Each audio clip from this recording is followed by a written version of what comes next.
Olá, graça e paz do Senhor Jesus seja com todos nós. Um ótimo sábado para todos.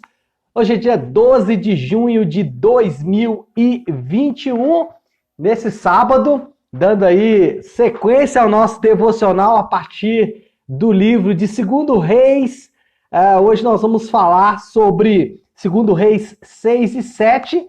E o tema do nosso devocional de hoje é: Este é um dia de boas notícias. Essa é uma frase aqui do livro, está lá na página de número. Na página, no capítulo de número 7, no versículo de número 9, quando 4 leprosos eles vão em direção à cidade, dizendo: esse é um dia de boas notícias. Vamos fazer aqui uma contextualização para nós entendermos aqui o texto, mas mais uma vez quero te motivar a você ler o texto bíblico antes de nós começarmos o devocional. Se não der para ler antes, leia no dia anterior, para que quando a gente fizer o devocional aqui, você já esteja afiadinho aí na palavra que vamos falar. Bom, o que está acontecendo? Nós sabemos, a nação de Israel está em deteriorização espiritual completa, idolatria, afastamento de Deus,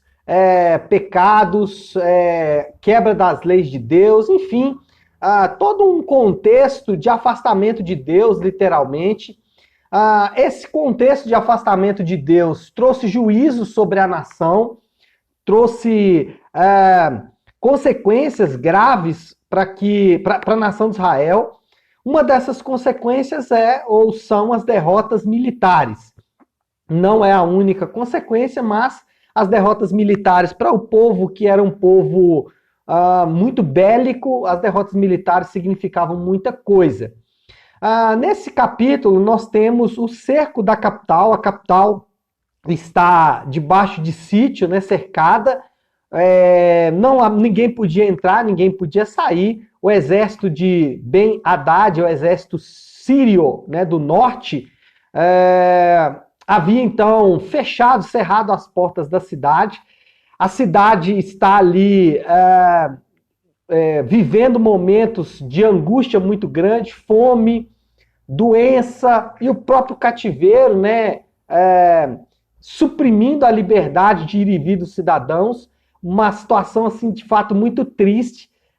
O relato aqui em 2 Reis 6 de duas mães é um negócio bizarro, né? Duas mães que fazem um acordo macabro, mostrando exatamente o nível de afastamento de Deus que a nação estava vivendo, né? Então, aquelas duas mães, elas fazem um acordo que num dia eles vão cozinhar o filho de uma delas e no outro dia vão cozinhar o outro filho. Um negócio assim inacreditável. Mostrando o nível de depravação, o nível de afastamento de Deus, mas também o nível de desespero e doença, não só física, mas também mental daquele povo. 4 leprosos estão na porta da cidade, e nós sabemos que os leprosos, eles não podem ficar no convívio social normal, eles não podem ficar dentro da cidade. E o raciocínio deles é um raciocínio muito lógico. Se nós vamos morrer de fome aqui na porta, vamos nos entregar para os inimigos que talvez eles nos matem ou então eles nos prendem. Se nos prenderem, eles vão ter que nos dar de comer. E aí eles vão então no acampamento do inimigo. Ao chegar no acampamento do inimigo, do exército sírio de Ben-Hadad, eles se deparam com um acampamento vazio e com todos os equipamentos de guerra, com os víveres, né, com tudo que o exército levou para aquele acampamento, eles encontram ali abandonado.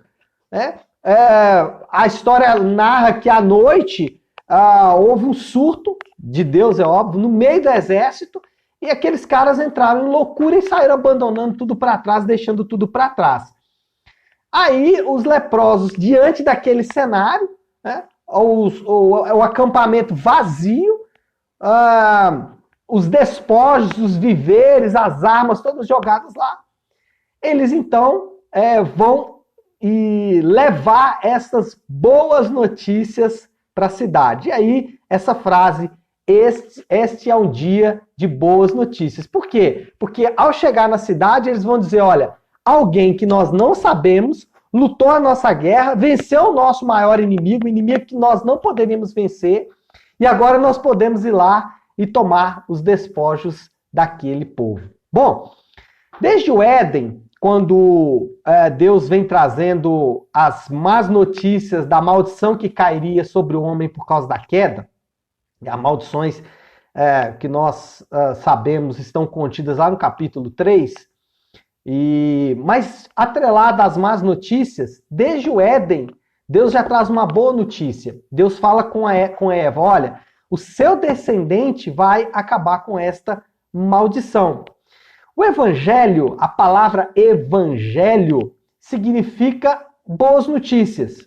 Na verdade, essa história aqui do cerco de Samaria tem tudo a ver com as boas notícias do evangelho, tudo a ver. Nos aponta, nos lembra, nos faz lembrar que nós também estávamos cativos, esfomeados e doentes, presos na nossa cidade, vivendo da forma mais desumana possível, até que vem uma notícia, até que vem uma boa notícia de que alguém venceu a nossa batalha e nós só podemos ir lá colher as boas notícias. Desde o Éden nós esperávamos essas boas notícias. A única recomendação que precisa ser feita, eu me lembro muito de uma experiência de jovem que eu tinha, de criança na verdade, tinha ali seus 12, 13 anos de idade, já vão-se muitos anos, 30 anos já quase.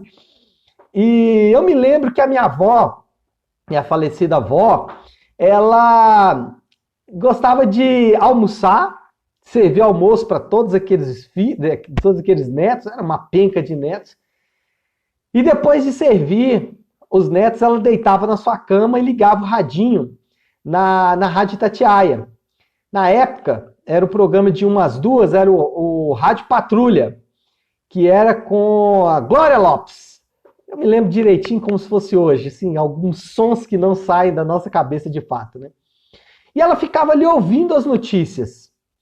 E, gente, vamos combinar, só tinha notícia ruim. Só tinha notícia ruim. E a minha avó continuava ouvindo as notícias. Sabe o que isso me diz? Que falsas boas notícias produzem falsas boas esperanças. E isso é importante por quê? Porque nós também estamos à busca de boas notícias. Mas cuidado, porque talvez você está confiando em notícias falsas. Porque falsas boas notícias vão te dar falsas boas esperanças. Então, quando você ouve que a economia vai melhorar, isso são boas notícias? São. Mas não são todas as boas notícias. Porque a economia melhorar pode até ajudar você de alguma forma, mas não ajuda de toda a forma. Pastor, então quais são, de fato, as boas notícias pelas quais eu devo tranquilizar o meu coração? Primeira boa notícia, ele ressuscitou. Primeira boa notícia, ele ressuscitou, ele está vivo. Jesus está vivo, ele não morreu. Olha, não sei se acontece com vocês, quando nós estamos vendo um filme e o ator principal, ele morre, nós sempre ficamos com aquela esperança, não, ele não vai morrer. Eu lembro que alguns meses atrás eu vi uma série que chama Downton Abbey. Essa série, ela conta a história de uma família que viveu no início do século passado na Inglaterra e havia ali uma lei muito severa de herança. E um rapaz que vivia numa cidade grande da Inglaterra, Manchester, ele herda toda a herança da família, o Metzel. O Metzel, ele casa-se com a filha mais velha do seu primo, só que em determinado momento da série, ele sofre um acidente de carro e morre. Por que eu estou contando essa história? Porque eu fiquei eu e a pastora Flávia, nós ficamos assim como vimos a série. Não, ele não pode ter morrido. Não, ele é o ator principal. Eu falei com ela, não, ele é o ator principal. Ele não pode ter morrido. Ele não pode. Como assim o ator principal vai morrer? E aí depois a série custou engrenar, porque de fato ele morreu. Só que na nossa história de amor, o ator principal, ele não morreu. Ele ressuscitou depois de 3 dias. E essa é uma excelente notícia. Essa é a melhor notícia que nós poderíamos ter. Essa é a melhor notícia para o homem. Muitas vezes nós estamos tão desligados da realidade, nós estamos tão afastados da realidade, que nós ouvimos essa notícia e isso passa batido. E a boa notícia para nós é que a economia vai melhorar. A boa notícia para nós é que tem vacina para a Covid-19. Não, essas são boas notícias, mas essas não são as boas notícias de fato. Essas notícias produzem esperança, mas é uma esperança inócua, é uma esperança sem sentido. Agora, ele ressuscitou, essa é a boa notícia. Essa é a notícia que produz esperança de fato. Essa é a notícia que produz, de fato, vida para a nossa vida. Ele ressuscitou. Essa sim é a boa notícia. Mas essa boa notícia não vem sozinha. Porque quando recebemos essa boa notícia, ele ressuscitou, existe uma outra notícia atrelada. A vida tem mais cor. Por quê? Porque a boa notícia de que ele ressuscitou vai produzir na minha vida mais cor, mais esperança, mais vida. Preste atenção. Atrelada à notícia de que ele ressuscitou, nós temos uma boa notícia. Temos agora um relacionamento com a mente por trás do universo. Não sei se você já teve a oportunidade de ver a série The Chosen. Eu estou falando muito de filmes e séries hoje, né? Mas é porque ontem eu vi aí os primeiros episódios dessa série. É uma série que só tem... É uma série gratuita, que só tem... não tem nenhuma dessas plataformas aí de séries, nem Netflix, nem Prime, nem Disney, não. Como ele diz, independente, né? Você baixa o aplicativo aí, pode entrar no computador também, enfim. Na série, o que acontece? Jesus, ele é retratado de forma muito vívida. E uma das coisas lindas da série é que a mente, o que nós percebemos é que a mente, aquele por trás da criação de todo o universo, agora está falando com os homens. Irmãos, essa é a boa notícia. Nós temos um relacionamento com Deus. Nós temos a lei de Deus, nós temos os preceitos de Deus para viver bem na terra. Nós temos a forma de viver bem na terra que o Rei do Universo deixou. Nós temos acesso ao trono da graça. Essas notícias podem superar qualquer outra notícia, boa e ruim. Por quê? Porque agora nós não temos apenas um Cristo ressuscitado, mas nós temos um Cristo ressuscitado que se relaciona conosco, que nos deixou, que nos legou a sua lei, os seus preceitos para vivermos, e que falou assim, olha, quando vocês precisarem, vocês têm acesso a mim, vocês podem falar comigo, isso é relacionamento. Irmãos, é ou não é uma boa notícia? É ou não é uma notícia que supera em muito as prováveis boas notícias que nós vamos receber hoje? Talvez você acordou, passou uma noite difícil e você falou, eu preciso de boas notícias. Pois é, aí estão boas notícias. Ele ressuscitou, agora a nossa vida tem mais cor. E a terceira grande boa notícia que você vai ter nessa manhã, ele voltará. Ele voltará, gente. Isso é maravilhoso demais. Isso é maravilhoso demais. Essa é a notícia mais... Eu não sei nem como descrever. As palavras me faltam para descrever o quanto essa notícia precisa impactar. Olha, eu vou inclusive pregar sobre isso no domingo. A perspectiva do futuro, a perspectiva escatológica, a realidade futura precisa impactar a nossa vida no presente. Os escritores do Novo Testamento, eles sempre lançavam mão disso. Falavam, gente, peraí, vocês já esqueceram? Os escritores do Novo Testamento falavam isso, pessoal, vocês já esqueceram que ele voltará? Vocês esqueceram disso? Gente, isso tem que impactar a nossa vida.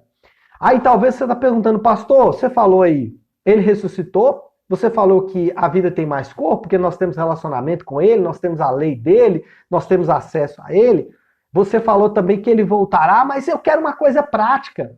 Irmãos, não tem nada mais prático do que isso. Porque, na verdade, em vez de você buscar coisas para fazer, essa verdade vai impactar todas as coisas que você tem que fazer. Presta atenção, a diferença. Você não precisa fazer alguma coisa. Só que essa verdade impacta tudo que você vai ter que fazer. De forma muito prática. Como que eu lido com o dinheiro no dia de hoje? Com essa perspectiva. Eu lido com o fato de que ele ressuscitou, de que eu tenho um relacionamento com ele, de que ele voltará. No meu casamento, no ministério, com os meus familiares, com os meus amigos, com a minha saúde, enfim, em todas as áreas. Eu vou lidar em todas as áreas. Com essa perspectiva em mente. Alguns amigos meus usam o termo mindset, né? Uma nova forma de pensar, uma nova forma de mente, né? Uma transformação da mente. Paulo chamou isso de metanoia. Paulo chamou isso de arrependimento. Ou, se você quiser um termo que a gente usa com mais frequência em nossas igrejas, Paulo chamou isso de transformai-vos pela renovação da mente. É a mesma coisa. Ou seja, a forma como eu vou interagir com o mundo precisa ser baseado na boa notícia de que ele, primeiro, ressuscitou, deixou ou nos colocou em um novo relacionamento com ele e que ele voltará. Bom, é muito lindo falar sobre isso, né, gente? É maravilhoso. Aqueles 4 leprosos que levaram as boas notícias para a nação de Israel, mal sabiam eles que eles estavam preparando o caminho. E agora nos lembrando que nós também temos uma boa notícia. Estávamos em cerco, doentes, famintos e presos. A boa notícia veio. Ele ressuscitou. Glória a Deus. Vamos orar, né, meu povo? Vamos orar. Sabadão está começando e começando muito bem. Bom, nesse sábado eu queria encerrar esse nosso momento de devocional orando a oração que o Senhor nos ensinou. Né? Lá na série The Chosen a gente vê o Pai, né, Jesus ensinando a oração para os seus discípulos e é tão bonito vê-lo fazendo a oração e nós vamos fazer a mesma oração aqui juntos agora. Então, se você puder, pare o que você está fazendo por um instante e vamos juntos aqui falar com Deus em oração. Pai nosso que estás nos céus, santificado seja o teu nome. Venha o teu reino, seja feita a tua vontade, assim na terra como no céu. Dá-nos hoje o nosso pão de cada dia. Perdoa as nossas dívidas, assim como perdoamos aos nossos devedores.